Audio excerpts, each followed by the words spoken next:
Alors, pour continuer, ce à quoi on reconnaît aussi une société satanisée, c'est le manque de sororité, de fraternité en général, mais pire encore, ce qui est plus criant encore, c'est le manque de sororité. C'est un vrai scandale, alors que ce n'est pas une excuse pour les femmes. Elles pourraient, malgré les programmations de contrôle mental pour casser la sororité, elles pourraient très bien prendre la décision de se déprogrammer, d'être vigilantes, d'être spirituellement libres, donc de garder leur liberté de penser et d'avoir le courage de remettre en question l'idéologie qui est imposée, de se solidariser. C'est une décision à prendre.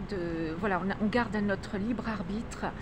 Et comme le disait Jésus-Christ dans son enseignement, qui n'était pas une religion, Jésus nous disait veillez et priez, et cela s'adresse en particulier à nous les femmes. Nous avons un devoir de vigilance, les hommes aussi, hein, bien sûr, mais nous les femmes, on doit être quand même, dans la mesure où on est les premières ciblées par la doctrine, la dictature sataniste, du pouvoir sataniste, c'est nous qui sommes ciblés en premier. Donc je m'adresse en particulier à mes sœurs de toutes les origines. Veillez et priez, nous disait Jésus, ce qui signifie vigilance et anticipation. Voilà, donc c'est important d'être vigilante et de rester accrochée aussi à la Sainte Mère. Si on est croyante, si on n'est pas croyante, tout simplement faire preuve de solidarité, d'humanisme. C'est aussi une belle religion, de fraternité et de sororité. Voilà, c'est très grave parce que quand les femmes ne s'entraident pas dans une société, la société, le pays est foutu. D'autant que, comme disent les Américains, nos amis américains, happy wife is a happy life. Et cette anecdote a l'air de rien, mais en fait, elle révèle une loi de l'univers qui a été cachée là aussi par les satanistes, les adeptes du satanisme, les marionnettes du diable cachées dans les sociétés secrètes, hein, dirigées par les royaux et les milliardaires, hein, des dégénérés.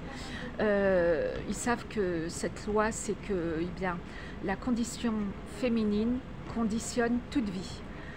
Parzival, dans son message du Graal, donc chevalier du Graal, Parzival nous rappelle cette loi. Heureusement qu'il est venu, mais il a quand même été assassiné, hein, par les nazis moralement. Donc il nous a bien rappelé que la condition féminine conditionne toute vie. C'est une loi dans l'univers, il faut la connaître, c'est important. D'ailleurs, moi, si j'étais un homme, un officier, j'observerais la condition féminine d'un pays pour savoir où en est ce pays. Il suffit de voir l'état des femmes, s'il y a beaucoup de prostitution, s'il y a beaucoup de viols, si elles ont un niveau d'études correct ou pas, si elles travaillent ou pas, si elles sont épanouies ou pas, parce que c'est révélateur aussi d'un niveau de satanisation, de programmation, de contrôle mental.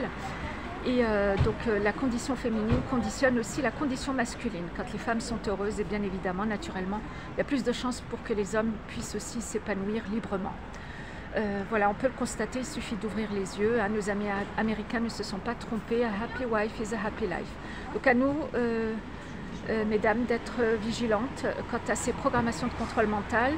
Je vous donne le protocole d'autodéfense dans ma vidéo lettre à l'un des patrons du GIGN, hein, sur les crimes occultes.